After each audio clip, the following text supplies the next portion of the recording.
ਬਿਸਮਿल्लाहिर्रहमानिर्रहीम ਤੇ अस्सलाम वालेकुम। 21 ਨਵੰਬਰ ਪਾਕਿਸਤਾਨ ਦੇ ਵਿੱਚ ਜੁਮੇ ਦੀ ਸਵੇਰ ਤੇ ਅੱਜ ਦੇ ਪੰਜਾਬੀ ਵੀਲੌਗ 'ਚ ਚੜ੍ਹਦੇ ਤੇ ਲਹਿੰਦੇ ਪੰਜਾਬ ਦੇ ਸੱਜਣਾ ਤੇ ਮਿੱਤਰਾਂ, ਭੈਣਾਂ ਤੇ ਭਰਾਵਾਂ, ਮਾਵਾਂ ਤੇ ਬਜ਼ੁਰਗਾਂ ਨੂੰ ਜੀ ਆਇਆਂ ਨੂੰ। ਸਭ ਤੋਂ ਪਹਿਲਾਂ ਤੇ ਜ਼ਰਾ ਕਾਊਂਟਡਾਊਨ ਦੀ ਗੱਲ ਕਰ ਲਈਏ। 8 ਦਿਨ, ਹਾਂਜੀ 8 ਡੇਜ਼, 8 ਦਿਨ ਰਹਿ ਗਏ ਨੇ ਫੀਲਡ ਮਾਰਸ਼ਲ ਆਸਿਮ ਮੁਨੀਰ ਦੀ ਦੂਜੀ ਰਿਟਾਇਰਮੈਂਟ ਤੇ ਮੁਲਕ 'ਚ ਨਵੇਂ ਆਰਮੀ ਚੀਫ ਦੇ ਆਉਣ 'ਚ। ਹੁਣ ਤੁਸੀਂ ਵੇਖੋ ਵੀ ਕੰਮ ਕਿੱਡਾ ਲਾਗੇ ਹੋ ਗਿਆ। ਅਸੀਂ ਤੁਹਾਨੂੰ ਦੱਸਿਆ ਸੀ ਵੀ ਮੈਚ ਫਸ ਜਾਣਾ, ਮੈਚ ਫਸਿਆ। ਜਿੱਤ ਭਾਵੇਂ ਫੀਲਡ ਮਾਰਸ਼ਲ ਹੀ ਜਾਏ ਔਰ ਆਖਰ ਦੇ ਉੱਤੇ ਆਪਣੀ ਅਪਾਇੰਟਮੈਂਟ ਅਗਲੇ 5 ਸਾਲਾਂ ਲਈ ਕਰ ਲੈ, ਲੇਕਿਨ ਕੰਮ ਫਸਿਆ ਹੋਇਆ ਅਜੇ ਤੱਕ। ਉਹ ਲੋਕ ਜਿਹੜੇ ਸਾਨੂੰ ਆਂਦੇ ਸਨ ਵੀ ਕੋਈ ਨੋਟੀਫਿਕੇਸ਼ਨ ਚਾਹੀਦਾ ਹੀ ਨਹੀਂ, ਇਹ ਇੰਜ ਹੀ ਕੰਮ ਚੱਲਣਾ ਹੈ, ਉਹ ਆਲਰੇਡੀ ਹੈ ਨੇ 2027 ਤੱਕ। ਕੋਈ ਆਂਦਾ ਸੀ 2030 ਤੱਕ ਹੈਗੇ ਨੇ। ਵੇਖੋ ਆਈਨ ਵੀ ਪਾੜ ਪੂੜ ਛੱਡਿਆ, ਮੈਂ ਰੋਜ਼ ਹੀ ਤੁਹਾਨੂੰ ਦੱਸ ਰਿਹਾ, ਅਤੇ ਹਜੇ ਵੀ ਨੋਟੀਫਿਕੇਸ਼ਨ ਨਹੀਂ ਲੱਭਿਆ। ਮੈਚ ਫਸਿਆ ਹੋਇਆ। ਵੇਖਦੇ ਆਉਣ ਵਾਲੇ ਦਿਨਾਂ 'ਚ ਕੀ ਹੁੰਦਾ ਹੈ। ਬਹਰਹਾਲ 8 ਦਿਨ ਜਿਹੜੇ ਨੇ ਉਹ ਰਹਿ ਗਏ ਨੇ। ਅੱਗੇ ਚਲੋ ਜ਼ਰਾ। ਪਹਿਲੀ ਖਬਰ ਬੜੀ ਜਾਨਦਾਰ ਹੈ। ਪਾਕਿਸਤਾਨ ਦਾ ਜਿਹੜਾ ਪੂਰਾ ਸਿਸਟਮ ਹੈ ਉਹਦੇ ਬਾਰੇ ਬੜੀ ਖੂਬਸੂਰਤੀ ਦੇ ਨਾਲ ਆਪਣੇ ਆਪ ਨੂੰ, ਬਲਕਿ ਆਪਣੇ ਆਪ ਨੂੰ ਕੀ ਪਾਕਿਸਤਾਨ ਨੂੰ ਹੀ ਡਿਫਾਈਨ ਕਰ ਦਿੰਦੀ ਹੈ। ਉਹ ਖਬਰ ਹੈ ਕਰਾਚੀ 'ਚ 27 ਸਾਲ ਪਹਿਲਾਂ, ਕਰਾਚੀ 'ਚ 27 ਸਾਲ ਪਹਿਲਾਂ 1997, ਹੋ ਸਕਦਾ ਕਈ ਬੰਦੇ ਜਿਹੜੇ ਵੇਖਣ ਦੇ ਹੋਣ ਉਸ ਵੇਲੇ ਜੰਮੇ ਵੀ ਨਾ ਹੋਣ, ਬੱਚੇ ਜਾਂ ਬੱਚੀਆਂ ਜਾਂ ਸਾਡੇ ਛੋਟੇ ਭਾਈ ਭੈਣਾਂ, ਜੋ ਵੀ ਉਹਨਾਂ ਨੇ ਕਹਿਣਾ ਆਪਣੇ ਆਪ ਨੂੰ। 27 ਸਾਲ ਪਹਿਲਾਂ ਕਰਾਚੀ 'ਚ ਚੋਰੀ ਹੋਣ ਵਾਲੀ ਗੱਡੀ ਹਜੇ ਤੱਕ ਨਹੀਂ ਸੀ ਲੱਭੀ। ਉਹਦਾ ਈ ਚਲਾਨ ਜਿਹੜਾ ਉਹ ਮਾਲਕ ਨੂੰ ਮਿਲ ਗਿਆ। ਮਤਲਬ ਜਿਨ੍ਹਾਂ ਦੀ ਗੱਡੀ ਚੋਰੀ ਹੋਈ ਸੀ ਉਹਨਾਂ ਦੇ ਐਡਰੈਸ ਦੇ ਉੱਤੇ ਈ ਚਲਾਨ ਆ ਗਿਆ। 27 ਸਾਲ ਪਹਿਲਾਂ ਗੱਡੀ ਚੋਰੀ ਹੋਈ ਸੀ, 10,000 ਰੁਪਏ ਦਾ ਈ ਚਲਾਨ ਆਇਆ ਅਤੇ ਉਹਨਾਂ ਨੇ ਪੁਲਿਸ ਨਾਲ ਰਾਬਤਾ ਕੀਤਾ ਕਿ ਜਨਾਬ ਇਹ ਗੱਡੀ ਤਾਂ 1997 'ਚ ਚੋਰੀ ਹੋ ਗਈ ਸੀ, ਅਤੇ ਅਗਰ ਤੁਸੀਂ ਚਾਹੁੰਦੇ ਹੋ ਕਿ ਅਸੀਂ ਇਹ ਚਲਾਨ ਭਰੀਏ ਤਾਂ ਮਿਹਰਬਾਨੀ ਕਰਕੇ ਗੱਡੀ ਸਾਡੀ ਜਿਹੜੀ ਰਿਕਵਰ ਕਰਾ ਦਿਓ, ਚਲਾਨ ਅਸੀਂ ਆਪ ਭਰ ਦਿਆਂਗੇ। ਇਹ ਹਾਲਤ ਹੈ ਪਾਕਿਸਤਾਨ ਦੀ ਮਸ਼ੀਨਰੀ ਦੀ। ਔਰ ਕਰਾਚੀ ਦੇ ਵਿੱਚ ਵੀ ਰੱਬ ਨੇ ਦਿੱਤੀਆਂ ਗਾਜਰਾਂ ਵਿੱਚ ਹੀ ਰੰਬਾ ਰੱਖ। ਕਰਾਚੀ ਦੇ ਵਿੱਚ ਵੀ ਰੇਂਜਰਸ ਅਤੇ ਚੌਧਰੀ ਸਾਹਿਬ ਅਤੇ ਸਾਰਾ ਕੰਮ ਚੌਧਰੀ ਸਾਹਿਬ ਦੀ ਪਕੜ ਹੈ, ਕਿਉਂਕਿ ਉੱਥੇ ਵੀ ਮਾਲ ਪਾਣੀ ਲੰਮਾ ਚੌੜਾ ਹੈ। ਜਿੱਥੇ ਮਾਲ ਪਾਣੀ ਹੋਵੇ ਉੱਥੋਂ ਚੌਧਰੀ ਸਾਹਿਬ ਅੱਗੇ ਪਿੱਛੇ ਨਹੀਂ ਹੋ ਸਕਦੇ। ਅਤੇ ਚੌਧਰੀ ਸਾਹਿਬ ਦੇ ਇਖਤਿਆਰ ਦੇ ਵਿੱਚ 27 ਸਾਲ ਪਹਿਲਾਂ ਦੀ ਚੋਰੀ ਹੋਣ ਵਾਲੀ ਜਿਹੜੀ ਗੱਡੀ ਹੈ, ਉਹ ਹੁਣ ਦਾ ਚਲਾਨ ਪਿਛਲੇ ਦਿਨਾਂ ਇੱਕ ਮੋਟਰਸਾਈਕਲ ਨਾਲ ਵੀ ਇੰਜ ਹੀ ਹੋਇਆ ਸੀ। ਉਹ ਪਤਾ ਨਹੀਂ ਕਿੰਨੇ ਕੁ ਵਰ੍ਹੇ ਪਹਿਲਾਂ ਚੋਰੀ ਹੋਇਆ ਸੀ, ਕਰਾਚੀ ਦੀ ਗੱਲ ਸੀ। ਉਹਦੇ ਵੀ ਅਸਲ ਮਾਲਕ ਨੂੰ ਜਿਹੜਾ ਉਹਦਾ ਚਲਾਨ ਚਲਾ ਗਿਆ, ਉਹ ਵੀ ਲੱਭਦਾ ਫਿਰਦਾ ਹੈ ਵੀ ਬਈ ਮੇਰਾ ਮੋਟਰਸਾਈਕਲ ਤੇ ਦਵਾ ਦਿਓ। ਸ਼ਾਇਦ ਹੁਣ ਲੱਭ ਹੀ ਜਾਏ ਜੇ ਤਸਵੀਰ ਦੇ ਵਿੱਚ ਕੋਈ ਬੰਦਾ ਨਜ਼ਰ ਆ ਗਿਆ, ਉਹ CCTV ਦੇ ਵਿੱਚ ਪਤਾ ਹੀ ਲੱਗ ਜਾਏ ਵੀ ਕਿਹੜਾ ਲਈ ਫਿਰਦਾ ਹੈ। ਬਹਰਹਾਲ ਚਲੋ, ਇਸ ਚਲਾਨ ਦੇ ਬਹਾਨੇ ਉਹ ਆਂਦੇ ਨਾ ਹਮੇਸ਼ਾ ਮੁਸੀਬਤ ਜਿਹੜੀ ਹੈ ਉਹ ਭੈੜੀ ਸ਼ੈ ਹੀ ਨਹੀਂ ਹੁੰਦੀ। ਮੁਸੀਬਤ ਤੁਹਾਨੂੰ ਤਗੜਿਆਂ ਕਰਦੀ ਹੈ, ਮੁਸੀਬਤ ਤੁਹਾਨੂੰ ਤਗੜਿਆਂ ਕਰਦੀ ਹੈ। ਕਈ ਸ਼ਾਵਾਂ ਦਾ ਤੁਹਾਨੂੰ ਪਤਾ ਨਹੀਂ ਹੁੰਦਾ। ਜਦੋਂ ਮੁਸੀਬਤ ਪੈਂਦੀ ਫਿਰ ਤੁਹਾਨੂੰ ਉਹਦਾ ਪਤਾ ਲੱਗ ਜਾਂਦਾ ਕਿ ਯਾਰ ਇਹਨੂੰ ਇੰਝ ਡੀਲ ਕਰਨਾ। ਅਤੇ ਇਹ ਹੋ ਸਕਦਾ ਹੈ ਜਿਹੜੀ ਮੁਸੀਬਤ, ਮਤਲਬ ਕਿ ਜਿਹੜਾ ਚਲਾਨ ਵਗੈਰਾ ਆ ਰਹੇ ਨੇ, ਇਹ ਵੀ ਇੱਕ ਕਿਸਮ ਦੀ ਇਹਨਾਂ ਨੂੰ ਤਗੜਾ ਹੀ ਕਰਦਾ ਹੈ। ਅੱਛਾ ਜੀ, ਅੱਗੇ ਤੁਰੋ। ਅਗਲੀ ਮੁਸੀਬਤ ਤੁਹਾਨੂੰ ਦੱਸ ਦਿੰਦੇ ਇਸ ਮੁਲਕ ਦੇ ਵਿੱਚ, ਜਿੱਥੇ ਤੁਹਾਨੂੰ ਪਤਾ ਹੈ ਕਿ ਮਾਜ਼ਰਤ ਦੇ ਨਾਲ ਉਹ ਜੁਮਲਾ ਹੀ ਭੈੜਾ ਜਿਹਾ ਹੈ ਪੰਜਾਬੀ ਦਾ, ਅਤੇ ਉਹਦਾ ਮਤਲਬ ਲੋਕ ਬੜਾ ਭੈੜਾ ਜਿਹਾ ਲੈ ਲੈਂਦੇ ਨੇ। ਅਤੇ ਚਲੋ ਅਸੀਂ ਕੁੱਤੀ ਨਹੀਂ ਆਂਦੇ, ਕੁੱਤਾ ਆਖ ਦਿੰਦੇ। ਹਾਲਾਂਕਿ ਕੁੱਤੇ ਗਰੀਬ ਦਾ ਇਹਦੇ 'ਚ ਜਾਂ ਕੁੱਤੀ ਦਾ ਕਸੂਰ ਨਹੀਂ, ਇਹ ਤਾਂ ਇੱਕ ਮੁਹਾਵਰਾ ਹੈ। ਉਹ ਆਂਦੇ ਨੇ ਕੁੱਤਾ ਚੋਰਾਂ ਨਾਲ ਰਲਿਆ ਹੈ, ਆਂਦੇ ਉਹ ਵੈਸੇ ਦੂਸਰੇ ਪਾਸੇ ਦੀ ਗੱਲ ਨੇ, ਲੇਕਿਨ ਚਲੋ ਇਹ ਕਰ ਲਓ ਤੁਸੀਂ। ਇਹ ਤਾਂ ਫੈਮਿਨਿਸਟ ਨਾਲ ਮਗਰ ਪੈ ਜਾਣਾ ਵੀ ਹਰ ਸ਼ਾਇਦ ਜਿਹੜੀ ਉਹ ਫੀਮੇਲ ਜੈਂਡਰ 'ਤੇ ਕਿਉਂ ਪਾਈ ਜਾਂਦੇ ਹੋ ਸਰਕਾਰ। ਅਤੇ ਚਲੋ ਅਸੀਂ ਆਨੇ ਵੀ ਕੁੱਤਾ ਚੋਰਾਂ ਨਾਲ ਕਿਉਂ ਰਲਿਆ। ਅਤੇ ਇਹ ਕਿਉਂਕਿ ਇੱਥੇ ਕੰਮ ਹੀ ਇਹ ਹੋਇਆ ਹੈ, ਅਤੇ ਇਸ ਲਈ ਹਰ ਥਾਂ 'ਤੇ ਮੁਸੀਬਤ ਹੈ। ਇਹ ਖਬਰ ਸਾਡੇ ਕੋਲ ਸਾਦਕਾਬਾਦ ਤੋਂ ਹੈ। ਖੋਜੀ ਕੁੱਤਿਆਂ ਦੀ ਮਦਦ ਨਾਲ ਚੋਰਾਂ ਨੂੰ ਲੱਭਣ ਦੀ ਕੋਸ਼ਿਸ਼ ਕਰ ਰਿਹਾ ਸੀ। 4 ਲੋਕਾਂ ਦੀ ਟੀਮ ਸੀ, ਨਾਲ ਕੁੱਤੇ ਸਨ। ਇਹ 4 ਰੁਕਨੀ ਟੀਮ ਅਤੇ ਨਾਲ ਕੁੱਤੇ, ਇਹ ਖੋਜੀ ਕੁੱਤੇ ਇਹਨਾਂ ਨੂੰ ਕਹਿੰਦੇ ਨੇ। ਕੀ ਆਂਦੇ ਨੇ? ਖੋਜੀ ਕੁੱਤੇ। ਵੈਸੇ ਹੋਰ ਵੀ ਇੱਕ ਨਾਂ ਲੈਂਦੇ ਨੇ, ਉਹਨਾਂ ਗੁੱਸਾ ਕਰ ਲੈਣਾ। ਕੁੱਤਿਆਂ ਨੂੰ ਆਂਦੇ ਨੇ, ਲੇਕਿਨ ਉਹ ਕਈ ਵਾਰੀ ਲੜ ਪੈਂਦੇ ਨੇ, ਭਾਈ ਸਾਨੂੰ ਕਿਉਂ ਕਹਿੰਦੇ ਹੋ। ਬਹਰਹਾਲ ਖੋਜੀ ਕੁੱਤੇ, ਖੋਜ ਲਾਉਣ ਵਾਲੇ ਜਿਹੜੇ ਸਨ ਉਹ ਸਨ ਨਾਲ, ਅਤੇ 4 ਰੁਕਨੀ ਟੀਮ ਸੀ। ਜ਼ਿਲ੍ਹਾ ਰਹੀਮ ਯਾਰ ਖਾਨ ਅਤੇ ਸ਼ਹਿਰ ਸਾਦਕਾਬਾਦ। ਅਤੇ ਉਹ ਡਾਕੂਆਂ ਨੂੰ ਲੱਭਣ ਗਏ ਸਨ, ਅਤੇ ਅੱਗੋਂ ਡਾਕੂ ਆ ਖਲੋਤੇ। ਡਾਕੂਆਂ ਦੇ ਉਹ ਪੈਰ ਨੂੰ ਸੁਗਾਉਂਦੇ ਜਾਂਦੇ ਨੇ ਨਾ, ਜਿੱਥੋਂ ਡਾਕੂ ਤੁਰ ਕੇ ਗਏ ਹੁੰਦੇ ਨੇ, ਅਤੇ ਕੁੱਤੇ ਤੁਰੀ ਜਾਂਦੇ ਨੇ। ਕੁੱਤੇ ਜਨਾਬ ਐਸੇ ਥਾਂ 'ਤੇ ਲੈ ਗਏ ਵੀ ਜਿੱਥੇ ਅੱਗੇ ਡਾਕੂ ਮੌਜੂਦ ਸਨ। ਹੁਣ ਤੁਸੀਂ ਕਹੋਗੇ ਤਾਂ ਚੰਗੀ ਗੱਲ ਹੈ, ਕੁੱਤਿਆਂ ਨੇ ਡਾਕੂਆਂ ਨੂੰ ਫੜਾ ਦਿੱਤਾ। ਨਹੀਂ, ਅਸਲ ਦੇ ਵਿੱਚ ਹੋਇਆ ਵੀ ਡਾਕੂਆਂ ਨੇ ਉਹਨਾਂ ਨੂੰ ਫੜ ਲਿਆ ਸਾਰਿਆਂ ਨੂੰ। ਉਹ ਤਾਂ ਜੋ ਹੋਣਾ ਸੀ, ਡਾਕਾ ਮਾਰ ਕੇ ਤੋਂ ਗਏ ਸੀ, ਉਹਨਾਂ ਨੂੰ ਵੀ ਅਗਵਾ ਕਰ ਲਿਆ। ਅਤੇ ਹੁਣ ਉਹਨਾਂ ਦੇ ਘਰ ਵਾਲਿਆਂ ਕੋਲੋਂ ਪੈਸੇ ਮੰਗਦੇ ਨੇ ਕਿ ਪੈਸੇ ਦਿਓਗੇ ਤਾਂ ਇਹਨਾਂ ਨੂੰ ਛੱਡਾਂਗੇ। ਉੱਥੇ ਇੱਕ ਨਵਾਂ ਕੜਮਾਸ ਪਿਆ। ਮਤਲਬ ਗੌਰ ਕਰੋ, ਉਹ ਡਾਕੂ ਫੜਨ ਗਏ ਸਨ ਅਤੇ ਡਾਕੂਆਂ ਨੇ ਕਿਹਾ ਅੱਛਾ ਚਲੋ ਚੰਗਾ, ਆਪਣੇ ਆਪੇ ਚੱਲ ਕੇ ਸਾਡੇ ਕੋਲ ਆ ਗਏ ਹੋ। ਉਹਨਾਂ ਅਗਵਾ ਕਰਕੇ ਮਤਲਬ ਲੈਣੇ ਦੀਆਂ ਦੇਣੀਆਂ ਪੈ ਗਈਆਂ। ਇੱਥੇ ਕੋਈ ਪੂਰੀ ਕੌਮ ਦੇ ਨਾਲ ਹੀ ਵੈਸੇ ਇਹ ਹੋਇਆ। ਅੱਛਾ, ਅੱਗੇ ਹੈ ਇੱਕ ਝੱਲਾ ਜਿਹਾ ਹੈਗਾ ਵੀਰ ਸਾਡਾ ਝੱਲਾ ਹੀ ਕਵਾਂਗਾ ਇਹਨੂੰ, ਮੈਂ ਹੋਰ ਕੀ ਆਖਣਾ। ਬਰਾਬਰੀ ਪਾਰਟੀ ਦੇ ਕੋਲ ਮੇਰੇ ਤੋਂ ਬਿਹਤਰ ਕੋਈ ਆਦਮੀ ਨਹੀਂ। ਐਸੇ ਹੀ ਪਾਰਟੀਆਂ ਚੱਲਦੀਆਂ ਨੇ। ਅਗਰ ਕੋਈ ਮੇਰੇ ਤੋਂ ਜ਼ਿਆਦਾ ਮਜ਼ਬੂਤ, ਬਹਾਦਰ ਨਜ਼ਰੀਏ ਵਾਲਾ ਬੰਦਾ ਆਇਆ ਤੇ ਮੈਂ ਉਹਨੂੰ ਅੱਗੇ ਕਰ ਦਿਆਂਗਾ। ਹਜੇ ਤੱਕ ਮੇਰੇ ਤੋਂ ਬਿਹਤਰ ਬੰਦਾ ਕੋਈ ਨਹੀਂ ਹੈਗਾ। ਮੈਨੂੰ ਦੁਨੀਆ ਜਾਣਦੀ ਹੈ ਸਾਰੀ, ਇਸ ਵਜ੍ਹਾ ਤੋਂ ਲੋਕ ਪਾਰਟੀ ਦੇ ਵਿੱਚ ਆਉਂਦੇ ਨੇ। ਇਹ ਜਵਾਦ ਅਹਿਮਦ ਸਾਹਿਬ ਕਹਿ ਰਹੇ ਨੇ, ਉਹ ਜਿਹੜਾ ਬੇਸੁਰਾ ਜਿਹੜਾ ਆਪਣਾ ਗਾਇਕ ਹੈ ਨਾ, ਮਤਲਬ ਚਾਹਤ ਫਤਿਹ ਅਲੀ ਖਾਨ ਸਾਹਿਬ ਤੋਂ ਵੀ ਜ਼ਿਆਦਾ ਜਿਹੜਾ ਬੇਸੁਰਾ ਹੈ। ਮਾਜ਼ਰਤ ਮੈਂ ਬੇਸੁਰਾ ਕਹਿਣ ਦੇ ਉੱਤੇ, ਲੇਕਿਨ ਉਹ ਇੰਝ ਹੀ ਲੱਗਦਾ ਵੀ ਜਿੰਦਾ ਰੋਂਦਾ ਵੱਡੇ ਬਾਗੇ ਵਾਲਾ। ਮਤਲਬ ਇਹੋ ਜਿਹੇ ਬੰਦੇ ਨੂੰ ਇਹ ਤੁਸੀਂ ਇਸ ਤਰ੍ਹਾਂ ਹੀ ਸਮਝੋ ਵੀ ਜਿਵੇਂ ਇਹ ਕਿਤੇ ਬਾਜੇ ਵਜਾਉਣ ਦੇ ਵਿੱਚ ਹੋਵੇ।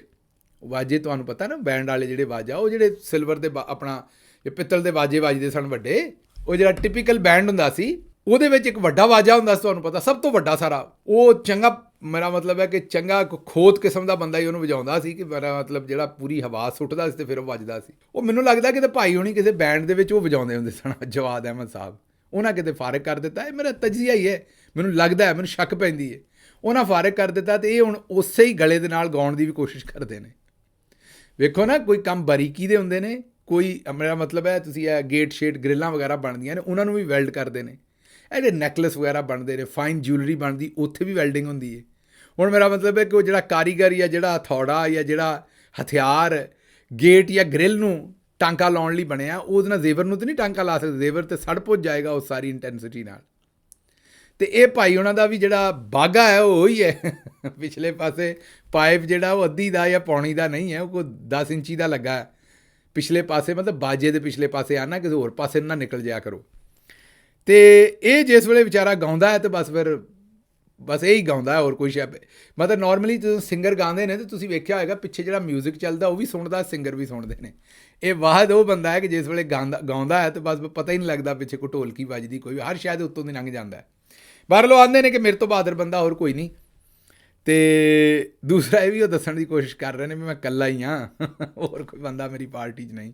ਵੀਰ ਮੇਰਿਆ, ਤੂੰ ਇਕੱਲਾ ਹੀ ਰਹਿਣਾ, ਕਿਹੜੇ ਕੰਮ ਨੂੰ ਪੈ ਗਿਆ, ਛੱਡ ਕੋ ਆਪਣਾ ਕੰਮ ਕਰ ਦੂਸਰਾ। ਮਤਲਬ ਮੈਂ ਕੋਈ ਤਹਿਕੀਰ ਨਹੀਂ ਕਰ ਰਿਹਾ। ਸ਼ੁਰੂ 'ਚ ਪਾਰਟੀਆਂ ਇੰਝ ਹੀ ਹੁੰਦੀਆਂ ਨੇ, ਤਹਿਰੀਕ ਇਨਸਾਫ ਵੀ ਇੰਝ ਹੀ ਬਣੀ ਸੀ। ਥੋੜ੍ਹੇ ਜਿਹੇ ਲੋਕ ਸਨ, ਕੋਈ ਤੋਹੀਨ ਨਹੀਂ ਕਰ ਰਿਹਾ, ਲੇਕਿਨ ਕੋਈ ਬੰਦੇ ਨੂੰ ਅਕਲਮੱਤ ਵੀ ਹੁੰਦੀ ਹੈ ਨਾ ਗੱਲ ਕਰਨ ਦੀ। ਇਹ ਸੱਜਣ ਨੂੰ ਅਕਲਮੱਤ ਵੀ ਨਹੀਂ, ਅੱਗੋਂ ਵੀ ਮੈਨੂੰ ਕੁਛ ਹੁੰਦਾ ਨਜ਼ਰ ਨਹੀਂ ਆ ਰਿਹਾ। ਅੱਛਾ ਜੀ, ਅਗਲੀ ਖਬਰ ਸਾਡੇ ਕਾਸ਼ਤਕਾਰ ਭਰਾਵਾਂ ਦੀ। ਸ਼ੂਗਰ ਮਿੱਲਾਂ ਨੇ ਇਸ ਵੇਲੇ ਬਿਲਕੁਲ ਤਬਾਹੀ ਕਰ ਦਿੱਤੀ। ਮੈਂ ਕੱਲ੍ਹ ਵੀ ਦੱਸਿਆ ਸੀ, ਚੇਤੇ ਕਰੋ, ਕਿ ਜਦੋਂ ਚੀਨੀ 140 ਰੁਪਈਏ ਸੀ, ਉਦੋਂ ਗੰਨਾ 425 ਰੁਪਈਏ ਮੰਨ ਲੈਂਦੇ ਸਨ। ਹੁਣ ਚੀਨੀ 230 ਰੁਪਏ ਕਿਲੋ ਹੈ ਤੇ ਹੁਣ ਗੰਨਾ ਖਰੀਦ ਰਹੇ ਨੇ ਸਸਤਾ 400 ਰੁਪਏ ਮਣ। ਮਿੱਲਾਂ ਚਲਾ ਨਹੀਂ ਰਹੇ। ਤੇ ਯਾਦ ਕਰੋ, ਇਮਰਾਨ ਖਾਨ ਸਾਹਿਬ ਦੇ ਜ਼ਮਾਨੇ ਦੇ ਵਿੱਚ ਮਿੱਲਾਂ ਦੇ ਉੱਤੇ ਇੱਕ ਇਨਵੈਸਟੀਗੇਸ਼ਨ ਹੋਈ ਸੀ ਸ਼ੂਗਰ ਦੇ ਮਾਮਲੇ 'ਤੇ। ਤੇ ਬੜੇ ਬੰਦੇ ਫੜਕਾਏ ਗਏ ਸਨ, ਬੜੇ ਪੈਨ ਜਿਹੜੇ ਸਨ ਇਸ ਕੰਮ। ਤੇ ਬੰਦੇ ਦੇ ਪੁੱਤਰ ਬਣ ਕੇ ਅਗਲੇ ਸਾਲ ਮਿੱਲਾਂ ਵਾਲਿਆਂ ਨੇ ਬਿਲਕੁਲ ਟਨ ਵਕਤ 'ਤੇ ਮਿੱਲਾਂ ਚਲਾਈਆਂ ਸਨ। ਇਹ ਮੈਂ ਨਹੀਂ ਆਂਦਾ, ਇੱਥੇ ਜ਼ਿਮੀਂਦਾਰ ਵੇਖਣ ਡਏ ਉਹਨਾਂ ਨੇ ਵੀਲੌਗ। ਮੈਂ ਉਹਨਾਂ ਨੂੰ ਆਖਾਂਗਾ ਲਿਖੋ ਥੱਲੇ ਵੀ ਇੰਝ ਹੁੰਦਾ ਸੀ ਕਿ ਨਹੀਂ। ਦੱਸੋ ਖਾਂ, ਪਿਛਲੇ 50 ਵਰ੍ਹਿਆਂ 'ਚ ਤੁਹਾਨੂੰ ਕਦੇ ਏਡੇ ਟਾਈਮ 'ਤੇ ਰੁਪਈਏ ਲੱਭੇ ਸਨ? ਤੁਹਾਡਾ ਗੰਨਾ ਪੂਰਾ ਤੁਲਿਆ ਸੀ ਜਾਂ ਨਹੀਂ? ਤੁਹਾਨੂੰ ਪੂਰੇ ਪੈਸੇ ਵਕਤ ਦੇ ਉੱਤੇ ਲੱਭੇ ਸਨ ਕਿ ਨਹੀਂ? ਮਿੱਲਾਂ ਵੇਲੇ ਦੇ ਉੱਤੇ ਚੱਲੀਆਂ ਸਨ ਕਿ ਨਹੀਂ? ਕਟੌਤੀ ਜਿੰਨੀ ਜਾਇਜ਼ ਹੈ ਉਨੀ ਹੁੰਦੀ ਸੀ ਜਾਂ ਬਹੁਤੀ ਹੁੰਦੀ ਸੀ? ਤੇ ਇਹ ਸਭ ਕੁਝ ਕਿਹਨੇ ਕੀਤਾ ਸੀ? ਇਮਰਾਨ ਖਾਨ ਨੇ। ਨਾ ਉਸ ਤੋਂ ਪਹਿਲਾਂ ਤੇ ਨਾ ਉਸ ਤੋਂ ਬਾਅਦ ਮਾਫੀਆ ਨੇ ਕਦੀ ਵੀ ਜ਼ਿਮੀਂਦਾਰ ਨੂੰ ਹਿੱਲਣ ਨਹੀਂ ਦਿੱਤਾ। ਜ਼ਿਮੀਂਦਾਰ ਦਾ ਹੱਕ ਹੀ ਖਾਧਾ ਹੈ ਉੱਥੇ ਮਿੱਲਾਂ ਦੇ ਵਿੱਚ। ਹੁਣ ਫਿਰ ਉਹੀ ਕੰਮ ਕਰਨ ਡਏ ਨੇ, ਜ਼ਿਮੀਂਦਾਰ ਦਾ ਲੱਕ ਤੋੜਨ ਡਏ ਨੇ। ਉਹਦੀ ਵਜ੍ਹਾ ਮਿੱਲਾਂ ਵਾਲੇ ਸਾਰੇ ਆ ਬੜੇ ਨੇ ਹਕੂਮਤਾਂ ਦੇ ਵਿੱਚ। ਇਹ ਹੁਣ ਦੁਆ ਕਰੋ ਕਿ ਇਮਰਾਨ ਖਾਨ ਆਵੇ ਤੇ ਫਿਰ ਇਹਨਾਂ ਨੂੰ ਇੱਥੋਂ ਕੱਢੇ ਸਾਰਿਆਂ ਨੂੰ, ਇਸ ਸਾਰੇ ਮਾਮਲੇ ਦੇ ਵਿੱਚੋਂ। ਅਗਲੀ ਖਬਰ ਜੀ, IMF ਨੇ ਰਿਪੋਰਟ ਜਾਰੀ ਕਰ ਦਿੱਤੀ ਹੈ ਕਿ ਹਾਫਿਜ਼ ਸਾਹਿਬ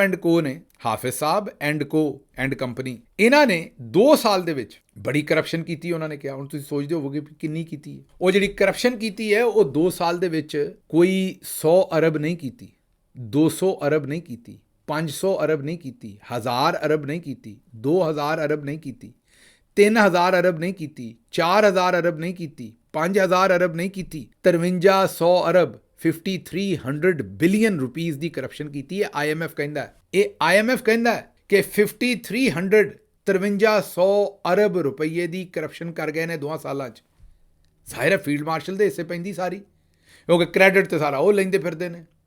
ਢੋਲ ਤੇ ਹਰ ਥਾਂ 'ਤੇ ਉਹੀ ਵਜਾਉਂਦੇ ਨੇ ਵੀ ਇਹ ਵੀ ਮੈਂ ਕੀਤਾ, ਇਹ ਵੀ ਮੈਂ ਕੀਤਾ, ਇਹ ਵੀ। ਉਹ ਜਿਵੇਂ ਸਾਡੀ ਬਾਜੀ ਆਸਮਾ ਸ਼ਰਾਜ਼ੀ ਮੰਨਦੀ ਨਹੀਂ ਸੀ ਨਾ ਵੀ ਇਹ ਗੰਦ ਮੈਂ ਮਾਰਿਆ। ਤੁਹਾਨੂੰ ਦੱਸਿਆ ਸੀ ਨਾ ਕਿ ਉਹ ਬੁਸ਼ਰਾ ਬੀਬੀ ਦੇ ਉੱਤੇ ਜਾਦੂ ਟੋਣੇ ਦੇ ਸਾਰੇ ਇਲਜ਼ਾਮ ਲਾਏ ਸਨ। BBC 'ਚ ਆਰਟੀਕਲ ਲਿਖਿਆ ਸੀ। ਉਸ ਤੋਂ ਬਾਅਦ ਜਦੋਂ ਲੋਕਾਂ ਨੇ ਬਹੁਤ ਜ਼ਿਆਦਾ ਸ਼ਰਮ ਦਵਾਈ ਤੇ ਉਹਨਾਂ ਨੇ ਕਿਹਾ ਮੈਂ ਤੇ ਕਿਸੇ ਦਾ ਨਾਂ ਹੀ ਨਹੀਂ ਲਿਖਿਆ, ਮੈਂ ਤੇ ਜਰਨਲ ਆਰਟੀਕਲ ਲਿਖਿਆ, ਮੈਂ ਇਹਦੇ 'ਚ ਕਿਸੇ ਦਾ ਨਾਂ ਲਿਖਿਆ। ਤੇ ਹੁਣ ਜਿਸ ਤਰ੍ਹਾਂ ਹੀ ਇਕੋਨੋਮਿਸਟ ਨੇ ਕਿਹਾ ਕਿ ਇਹ ਬੁਸ਼ਰਾ ਬੀਬੀ ਦੇ ਬਾਰੇ ਆਰਟੀਕਲ ਛਾਪਿਆ ਤੇ ਫੌਰਨ ਭੱਜ ਕੇ ਆਈ ਬਾਜੀ ਕਿ ਸਭ ਤੋਂ ਪਹਿਲਾਂ ਇਹ ਖਬਰ ਮੈਂ ਕੀਤੀ ਸੀ। ਵਾਹ ਵਾਹ ਵਾਹ ਵਾਹ, ਬੇਸ਼ਰਮੀ ਦਾ ਵੀ ਕੋਈ ਲੈਵਲ ਨਹੀਂ ਸਾਡੇ ਇੱਥੇ। ਉਹੀ ਸੂਰਤ ਹਾਲ ਹੈ ਜੀ। ਇਹ ਹੁਣ 5300 ਅਰਬ ਦੀ ਇੱਥੇ ਜਿਹੜੀ ਹੈ ਉਹ ਚੋਰੀ ਹੋਈ ਹੈ। ਰੱਬ ਹੀ ਇਹਨਾਂ ਦੇ ਕੋਲੋਂ ਕਢਵਾ ਸਕਦਾ ਹੈ, ਕਿਉਂਕਿ ਇਹਨਾਂ ਦਾ ਥੀਮ ਟੁੱਟਾ। ਮੈਂ ਤੇ ਆਖਾਂਗਾ ਇਹ 5300 ਅਰਬ ਪਤਾ ਨਹੀਂ ਪਾਉਣ ਕਿੱਥੇ ਡਏ ਨੇ, ਇੰਨਾ ਥਾਂ ਇਹਨਾਂ ਦੇ ਕੋਲ ਕਿਹੜਾ ਹੈ। ਦੂਜੇ ਪਾਸੇ ਨੈਬ ਆਂਦੀ ਅਸੀਂ 5400 ਅਰਬ ਰੁਪਇਆ ਰਿਕਵਰ ਕੀਤਾ ਹੈ। ਉਹਨਾਂ ਦੀ ਸੁਣ ਲਓ, ਨਹੀਂ ਮਾਜ਼ਰਤ ਉਹ ਵੀ 5300 ਹੀ ਕਹਿੰਦੇ ਨੇ, ਉਹਨਾਂ ਦੀ ਫਿਗਰ ਵੀ ਉਹੀ ਹੈ। ਉਹ ਵੀ ਆਉਂਦੇ ਨੇ 5300 ਅਰਬ ਅਸੀਂ ਰਿਕਵਰ ਕੀਤਾ ਹੈ। ਸ਼ਹਿਬਾਜ਼ ਰਾਣਾ ਸਾਹਿਬ ਦੀ ਸਟੋਰੀ ਹੈ, ਜਰਨਲਿਸਟ ਨੇ, ਐਕਸਪ੍ਰੈਸ ਟ੍ਰਿਬਿਊਨ ਵਗੈਰਾ ਦੇ ਨਾਲ ਕੰਮ ਕਰਦੇ ਨੇ। ਉਹ ਆਉਂਦੇ ਨੇ ਵੀ ਖਜ਼ਾਨੇ 'ਚ ਕਿੱਥੇ ਨੇ, ਖਜ਼ਾਨੇ 'ਚ ਤਾਂ 1 ਰੁਪਈਆ ਨਹੀਂ ਆਇਆ, ਕਾਗਜ਼ਾਂ 'ਚ ਸਿਫਰੋ ਸਿਫਰੀ ਤੁਸੀਂ 5300 ਅਰਬ ਜਿਹੜਾ ਉਹ ਪੂਰਾ ਕਰ ਲਿਆ। ਇਹ ਉੱਥੇ ਸੂਰਤ ਹਾਲ ਚੱਲ ਰਹੀ ਹੈ। ਅੱਛਾ ਜੀ, ਸੋਚੋ ਹੁਣ IMF ਨੇ ਕਹਿ ਤੇ ਛੱਡਿਆ, IMF ਨੇ ਤਾਂ ਫੀਲਡ ਮਾਰਸ਼ਲ ਨੂੰ ਚੋਰ ਆਖ ਛੱਡਿਆ ਨਾ। IMF ਨੇ ਤਾਂ ਫੀਲਡ ਮਾਰਸ਼ਲ ਐਂਡ ਕੋ ਨੂੰ ਚੋਰ ਕਹਿ ਦਿੱਤਾ। ਜ਼ਾਹਿਰ ਹੈ ਇਸ ਵੇਲੇ ਸਾਰੀਆਂ ਚੀਜ਼ਾਂ ਦੇ ਜ਼ਿੰਮੇਦਾਰ ਫੀਲਡ ਮਾਰਸ਼ਲ ਨੇ, ਸਾਰੀ ਤਾਕਤ ਉਹਨਾਂ ਕੋਲ, ਵਜ਼ੀਰ ਆਜ਼ਮ ਉਹਨਾਂ ਆਪਣਾ ਰੱਖਿਆ, ਚੀਫ ਮਿਨਿਸਟਰ ਉਹਨਾਂ ਆਪਣੀ ਰੱਖੀ ਹੈ, ਸਵਾਏ KP ਤੋਂ ਬਾਕੀ ਸਾਰਾ ਸਿਸਟਮ ਉਹਨਾਂ ਦੇ ਹੱਥ ਦੇ ਥੱਲੇ ਹੈ। ਹੁਣ ਅਗਰ 5300 ਅਰਬ ਚੋਰੀ ਹੋਈ ਹੈ ਤਾਂ ਫੀਲਡ ਮਾਰਸ਼ਲ ਸਾਹਿਬ ਹੀ ਜ਼ਿੰਮੇਦਾਰ ਨੇ। ਹੁਣ ਸੋਚੋ ਅਗਰ IMF ਤੋਂ ਇਲਾਵਾ ਕਿਸੇ ਹੋਰ ਬੰਦੇ ਨੇ ਕੀਤਾ ਹੁੰਦਾ ਤਾਂ ਉਹਦੇ ਨਾਲ ਕੀ ਬਣਨਾ ਸੀ। ਉਹਨੇ ਫੀਲਡ ਮਾਰਸ਼ਲ ਔਰ ਉਹਦੇ ਸਾਥੀਆਂ ਨੂੰ ਚੋਰ ਕਿਹਾ ਹੁੰਦਾ। ਹੁਣ ਖਬਰ ਦੇ ਉੱਤੇ ਗੌਰ ਕਰੋ, ਅਗਰ ਇਹੋ ਜਿਹੀ ਖਬਰ ਤੁਹਾਡੇ ਕੋਲ ਆਵੇ ਕਿ IMF ਦੇ ਖਿਲਾਫ ਮੁਕੱਦਮਾ ਦਰਜ ਕਰ ਲਿਆ, IMF ਨੇ ਕਰਪਟ ਕਰਾਰ, IMF ਨੇ SIFC ਤੇ ਫੀਲਡ ਮਾਰਸ਼ਲ ਨੂੰ ਕਰਪਟ ਕਰਾਰ ਦਿੱਤਾ, ਰਿਆਸਤ ਦੇ ਖਿਲਾਫ IMF ਨੇ ਬਗਾਵਤ ਕੀਤੀ ਹੈ, ਰਿਆਸਤ ਨੂੰ ਜਿਹੜਾ ਮੁਤਨਾਜ਼ੇ ਕਰਨ ਦੀ ਕੋਸ਼ਿਸ਼ ਕੀਤੀ ਹੈ, ਰਿਆਸਤ ਦੇ ਖਿਲਾਫ ਨਫ਼ਰਤ ਫੈਲਾਉਣ ਦੀ ਕੋਸ਼ਿਸ਼ ਕੀਤੀ ਹੈ, ਇੰਤਸ਼ਾਰੀ ਅਨਾਸਰ ਦੇ ਨਾਲ ਰਲ ਕੇ ਕੰਮ ਕੀਤਾ। ਇਸ ਲਈ IMF ਦੇ ਖਿਲਾਫ ਬਗਾਵਤ ਤੇ ਗੱਦਾਰੀ ਦਾ ਮੁਕੱਦਮਾ ਦਰਜ ਕਰਦੇ हैं। ਇਹ ਜੇ ਕਿਸੇ ਪਾਕਿਸਤਾਨੀ ਨੇ ਕੀਤਾ ਹੁੰਦਾ ਨਾ ਤਾਂ ਇਹ ਖਬਰ ਆਉਣੀ ਸੀ। ਹੁਣ ਕਿਉਂਕਿ IMF ਨੇ ਕੀਤਾ, ਉਹਨਾਂ ਦਾ ਲਿੱਤਰ ਵੱਡਾ ਹੈ, ਇਸ ਲਈ ਉਧਰ ਨੂੰ ਨਹੀਂ ਜਾਣਗੇ। IMF ਨੇ ਨਾਲ ਇਹ ਵੀ ਆਖਿਆ ਵੀ ਯਾਰ ਉਹ SIFC ਦੀ ਕੋਈ ਰਿਪੋਰਟ ਹੀ ਜਾਰੀ ਕਰ ਦਿਓ, ਕਰਦੀ ਕੀ ਹੈ, ਉਹਨੇ ਕੀਤਾ ਕੀ ਹੈ। ਮੈਂ ਨਹੀਂ, IMF ਕਹਿਣ ਡਈ ਹੈ ਕਿ ਫੀਲਡ ਮਾਰਸ਼ਲ ਸਾਹਿਬ ਦੀ ਜਿਹੜੀ SIFC ਹੈ ਉਹਦੀ ਕੋਈ ਰਿਪੋਰਟ ਜਾਰੀ ਕਰੋ, ਦੱਸੋ ਉਹਨੇ ਕੀਤਾ ਕੀ ਹੈ, ਉਹ ਕਰਨ ਕੀ ਡਈ ਹੈ। ਲੇਕਿਨ ਕੋਈ ਉਹਦੀ ਰਿਪੋਰਟ ਨਹੀਂ ਹੈ, ਕੋਈ ਉਹਦਾ ਸਿਸਟਮ ਨਹੀਂ ਹੈ, ਕੋਈ ਮਾਮਲਾ ਨਹੀਂ। ਇਹ ਜਿਹੜੇ ਪਰਚੇ ਸ਼ਰਚੇ ਹੋ ਰਹੇ ਨੇ, ਤੁਹਾਨੂੰ ਦੱਸਿਆ ਵੀ ਅੱਜ ਕੱਲ੍ਹ ਜਿਹਦੇ ਤੇ ਗੱਲ ਕਰੋ ਆਂਦਾ ਵੀ ਮੇਰੀ ਤੋਹੀਨ ਹੋ ਗਈ, ਪਰਚਾ ਦਿਓ। ਨਵਾਏ ਨੌਜਵਾਨੋਂ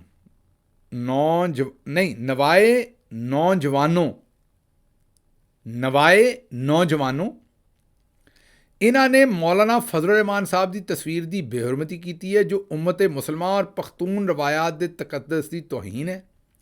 ਇਸ ਲਈ ਇਹਨਾਂ ਗੁਸਤਾਖ ਅਫਰਾਦ ਦੇ ਖਿਲਾਫ ਮੁਕੱਦਮਾ ਦਰਜ ਕੀਤਾ ਜਾਏ। JUI ਦੇ MPA ਅਲਹਾਜ ਇਜਾਜ਼ ਖਾਨ ਦੀ ਜਾਨਬ ਤੋਂ CCPO ਪਿਸ਼ਾਵਰ ਵਗੈਰਾ ਨੂੰ ਜਿਹੜਾ ਉਹ ਜਨਾਬ ਉਹਨਾਂ FIR ਦਰਜ ਕਰਨ ਦੀ ਦੇ ਦਿੱਤੀ ਹੈ ਐਪਲੀਕੇਸ਼ਨ। ਹੁਣ ਜ਼ਰਾ ਮੈਨੂੰ ਇੱਕ ਗੱਲ ਦੱਸੋ, ਵੇਖੋ ਕਿ ਅਸੀਂ ਮਤਲਬ ਵਲੀ ਅੱਲਾ ਹੀ ਡਿਕਲੇਅਰ ਕਰਨ ਨੂੰ ਫਿਰਦੇ ਨੇ ਸਾਰਿਆਂ ਨੂੰ। ਮਤਲਬ ਫਜ਼ਲ ਰਹਿਮਾਨ ਸਾਹਿਬ ਇੱਕ ਸਿਆਸਤਦਾਨ ਨੂੰ ਮੇਰੀ ਤਸਵੀਰ ਦਾ ਅਗਰ ਕੋਈ ਕਾਰਟੂਨ ਬਣਾ ਦਿੰਦਾ ਹੈ ਜਾਂ ਕੋਈ ਹੋਰ ਕੰਮ, ਤਾਂ ਮੈਨੂੰ ਦੱਸੋ ਤੇ ਪਰਚਾ ਆਓ, ਤੁਸੀਂ ਤਨਕੀਦ ਕਰੋ, ਵਾਪਸ ਤੋਏ ਲਾਨਤ ਕਰੋ ਉਸ ਬੰਦੇ ਦੀ ਜਿਹੜੀ ਤੁਹਾਡੇ ਨਾਲ ਜ਼ਿਆਦਤੀ ਕਰਦਾ। ਮਤਲਬ ਮੈਂ ਤੁਹਾਨੂੰ ਐਗਜ਼ਾਮਪਲ ਦਿੰਦਾ, ਉਹ ਇੱਕ ਜਰਨਲਿਸਟ ਨੇ, ਉਹਨਾਂ ਨੇ ਖਾਨ ਸਾਹਿਬ ਦਾ ਇੱਕ ਬੜਾ ਹੀ ਬੇਹੂਦਾ ਕਾਰਟੂਨ ਬਣਾਇਆ ਸਾਡੇ ਜ਼ਮਾਨੇ 'ਚ। ਟੈਲੀਵਿਜ਼ਨ 'ਤੇ ਮੇਰੀ ਉਹਨਾਂ ਨਾਲ ਬੜੀ ਲੜਾਈ ਹੋਈ ਸੀ ਉਸ ਗੱਲ ਦੇ ਉੱਤੇ, ਬੜਾ ਜਨਾਬ। ਲੇਕਿਨ ਅਸੀਂ ਉਸ 'ਤੇ ਪਰਚਾ ਦੇ ਦਿੰਦੇ ਉਹਨਾਂ ਦੇ ਉੱਤੇ, ਨਹੀਂ ਉਹ ਤਾਂ ਗੱਲ ਦਰੁਸਤ ਨਹੀਂ ਹੈ। ਇਮਤਿਆਜ਼ ਆਲਮ ਸਾਹਿਬ ਸ਼ਾਇਦ ਉਹਨਾਂ ਦਾ ਨਾਂ ਹੈ, ਸੀਨੀਅਰ ਜਰਨਲਿਸਟ ਨੇ। ਵੈਸੇ ਤਾਂ ਮੈਂ ਉਹਨਾਂ ਦੀ ਸੀਨੀਅਰਿਟੀ ਦਾ ਤਾਂ ਇਹਤਰਾਮ ਕਰਦਾ, ਲੇਕਿਨ ਉਸ ਗੱਲ 'ਤੇ ਮੇਰਾ ਉਹਨਾਂ ਦਾ ਕੌਨਫਲਿਕਟ ਹੋਇਆ ਸੀ ਬੜਾ ਜਨਾਬ। ਸਾਡਾ ਪੇਚ ਪਿਆ ਸੀ, ਕਦੀ ਵੇਖੋ ਕੱਢ ਕੇ ਉਹ ਜਿਹੜਾ ਸ਼ੋਅ ਸੀ। ਲੇਕਿਨ ਕਹਿਣ ਦਾ ਮਤਲਬ ਮੇਰਾ ਇਹ ਹੈ ਕਿ ਅਸੀਂ ਪਰਚਾ ਤਾਂ ਨਹੀਂ ਸੀ ਦਿੱਤਾ। ਇਹ ਹੁਣ ਹਰ ਬੰਦਾ ਹੀ ਅਨਟੱਚੇਬਲ ਬਣ ਰਿਹਾ, ਹਰ ਬੰਦਾ ਹੀ ਫੀਲਡ ਮਾਰਸ਼ਲ ਬਣ ਰਿਹਾ, ਹਰ ਬੰਦਾ ਹੀ ਇਸਤਸਨਾ ਮੰਗਦਾ ਹੈ। ਅਗਰ ਕਿਸੇ ਸਿਆਸਤਦਾਨ ਦੇ ਉੱਤੇ ਤੁਸੀਂ ਗੱਲ ਹੀ ਨਹੀਂ ਕਰ ਸਕਦੇ। ਕੱਲ ਪਰਸੋਂ ਤੱਕ ਤੇ ਉਹ ਮੁਕੱਦਸ ਗਾਏ ਜਿਹੜੀ ਉਹ ਸਾਡਾ ਸ਼ਾਹਜ਼ੇਬ ਖਾਨਜ਼ਾਦਾ ਬਣਿਆ ਸੀ, ਉਹਦੇ ਕੋਲ ਸਵਾਲ ਕਿਉਂ ਪੁੱਛ ਲਿਆ, ਉਹਦੇ ਕੋਲੋਂ ਸਵਾਲ ਕਿਉਂ ਪੁੱਛ ਲਿਆ। ਤੇ ਅੱਜ ਤੁਹਾਡੇ ਸਾਹਮਣੇ ਕੀ ਸੂਰਤ ਹਾਲ ਬਣੀ ਹੈ ਕਿ ਇਹ ਸਾਰੇ ਲੋਕ ਜਿਹੜੇ ਨੇ ਇਹ ਕੀ ਕਰਦੇ ਫਿਰਦੇ ਨੇ ਕਿ ਹੁਣ ਸਿਆਸਤਦਾਨਾਂ ਤੱਕ ਆ ਗਿਆ ਕੰਮ ਕਿ ਜੀ ਮੇਰੀ ਤਸਵੀਰ ਦੇ ਉੱਤੇ ਗੱਲ ਕਿਉਂ ਕਰ ਦਿੱਤੀ। ਜੇ ਹਰ ਸ਼ੈ ਦੇ ਪਰਚੇ ਦਰਜ ਕਰਾਓਗੇ ਤਾਂ ਇੱਥੇ ਤਾਂ ਕਿਸੇ ਕੋਲ ਸਾਹ ਲੈਣ ਨੂੰ ਵੀ ਥਾਂ ਨਹੀਂ ਛੱਡੋਗੇ। ਅੱਛਾ ਜੀ, ਅਗਲੀ ਖਬਰ ਜਿਹੜੀ ਉਹ ਤੁਹਾਨੂੰ ਦੇਣੀ ਹੈ ਕਿ ਤਾਹਿਰ ਅਸ਼ਰਫੀ ਸਾਹਿਬ ਨੇ ਕਿਹਾ ਕਿ ਮੈਂ ਹਲਫਨ ਕਹਿਣਾ ਅੱਲਾ ਨੇ ਇਸ ਜੰਗ 'ਚ ਸਾਡੇ ਲਈ ਫਰਿਸ਼ਤੇ ਭੇਜੇ ਨੇ। ਆ ਜਿਹੜੀ ਇੰਡੀਆ ਦੇ ਨਾਲ ਝੜਪ ਹੋਈ ਸੀ, ਉਹਨਾਂ ਨੇ ਕਿਹਾ, ਮੈਂ ਹਲਫਨ ਕਹਿਣਾ ਕਿ ਅੱਲਾ ਨੇ ਸਾਡੀ ਮਦਦ ਵਾਸਤੇ ਇਸ ਜੰਗ 'ਚ ਫਰਿਸ਼ਤੇ ਘੱਲੇ ਸਨ। ਬਈ ਰਲ ਕੇ ਮਾਫੀ ਮੰਗ ਲਓ ਤਾਹਿਰ ਰਸ਼ਵੀ ਸਾਹਿਬ ਤੋਂ, ਕਿਤੇ ਤੋਬਾ ਨਾਉਜ਼ ਬਿੱਲਾ ਕਿਸੇ ਨੂੰ ਇਮਾਮ ਮਹਿੰਦੀ ਨਾ ਡਿਕਲੇਅਰ ਕਰ ਦੇਣ ਥੋੜ੍ਹੇ ਦਿਨਾਂ ਤੱਕ। ਮਾਫੀ ਮੰਗ ਸਕਦੇ ਹਾਂ, ਸਾਡੇ ਤਾਂ ਬੜੇ ਮੁਹਤਰਮ ਨੇ ਤਾਹਿਰ ਰਸ਼ਵੀ ਸਾਹਿਬ, ਕਿਤੇ ਸਾਡੇ ਤੇ ਨਾ ਫਤਵਾ ਲਾ ਦੇਣ।